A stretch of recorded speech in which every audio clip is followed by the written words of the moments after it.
business isn't of yours what I do with my own I things. think you've had that ring quite long enough. In terms of film adaptations, few show more respect for the source material than this one, but no translation from book to screen is without change. The land will be stained with the blood of Rohan! March to Helms Deep!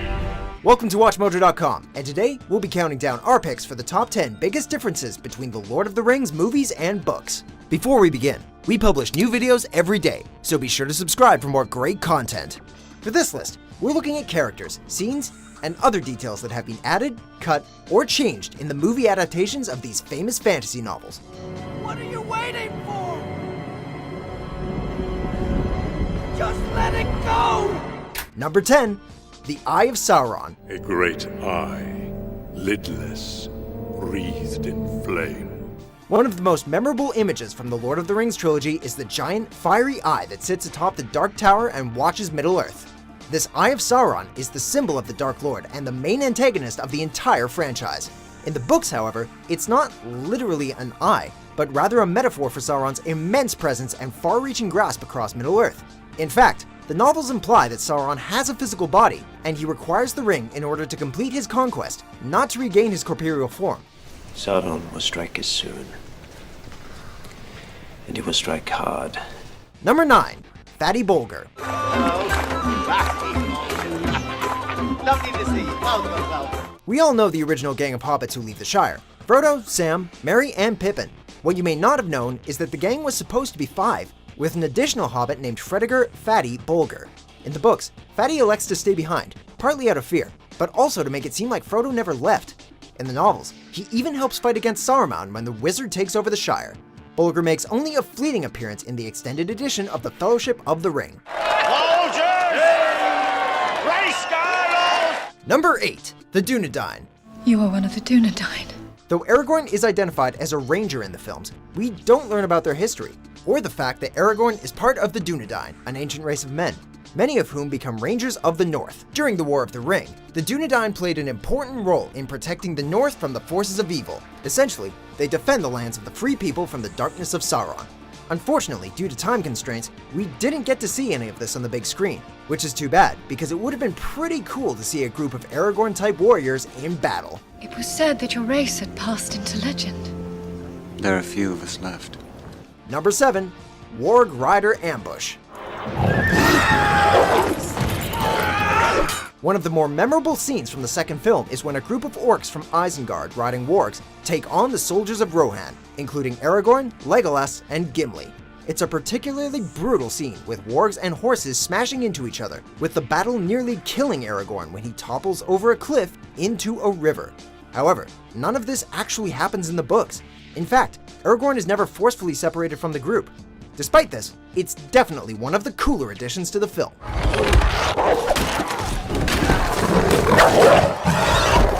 Number 6, Helms Deep.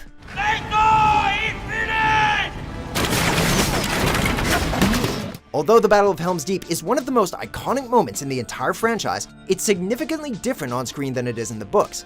In the film, there are only 300 men fighting for Rohan, but at the last second they're aided by a group of elves. In the book, however, the conflict is called the Battle of the Hornburg, and there's around 2,000 Rohan soldiers who are able to withstand the assault without the elven assistance.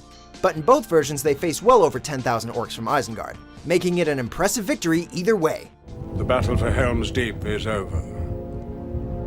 The battle for Middle-earth is about to begin. Number 5, Glorfindel rescues the hobbits instead of Arwen. Glorfindel is an important character in the novels, and was even considered as a candidate for the Fellowship. The role of this elf, however, is all but eliminated in the films. Perhaps one of the most striking examples of his character's downgrade is the fact that in the novels, it's Glorfindel who rescues Frodo after he's stabbed by one of the Nazgul. In the film, however, it's Arwen who comes to the rescue, summoning the enchanted water to wash the Nazgul away and prevent them from entering Rivendell. If you want him, come and claim him. From a filmmaking standpoint, the change makes sense, as it helps to develop Arwen's character and make her more than just a love interest.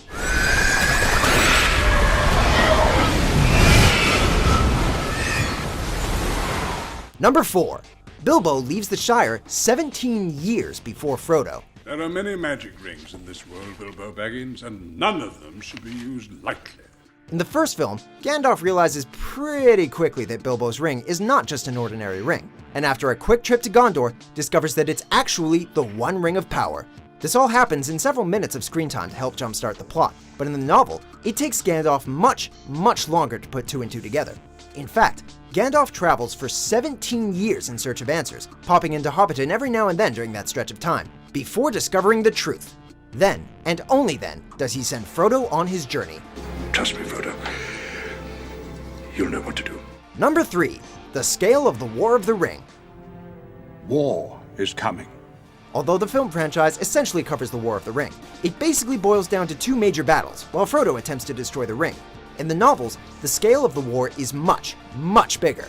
Massive battles are fought at Dale, Mirkwood, and Lorien, none of which are shown in the film.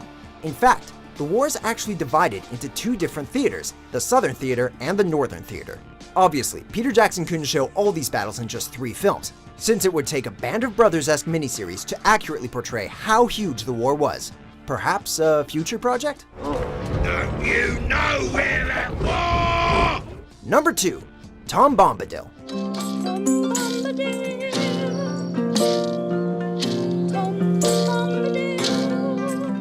One of the more peculiar characters in all of Middle-earth, Tom Bombadil assists Frodo and the other hobbits on their journey in the first novel. It's quite possible that he's the oldest being in Middle-earth, and even the One Ring has no power over him. His character was completely cut from the films, however, with Peter Jackson stating that Bombadil does nothing to advance the story. Jackson did keep some of his dialogue, however, giving the lines to Merry and Pippin instead. That was good. Let's get another one. Number 1. Saving the Shire. We set out to save the Shire, Sam. And it has been saved. It's completely understandable why Jackson would decide to end the Return of the King with the fall of Sauron. In doing so, however, he cuts the Battle of Bywater. Essentially, Frodo and the hobbits return home to discover that Saruman had taken over the Shire. With the assistance of the other hobbits, they're able to defeat Saruman and his soldiers. It is here that Saruman ultimately dies, as his throat is slit by Wormtongue. In the film, we briefly see a scene that resembles this when Frodo looks into the Mirror of Galadriel, but that's all. Do you agree with our picks? Check out these other great clips from WatchMojo and subscribe for new videos every day.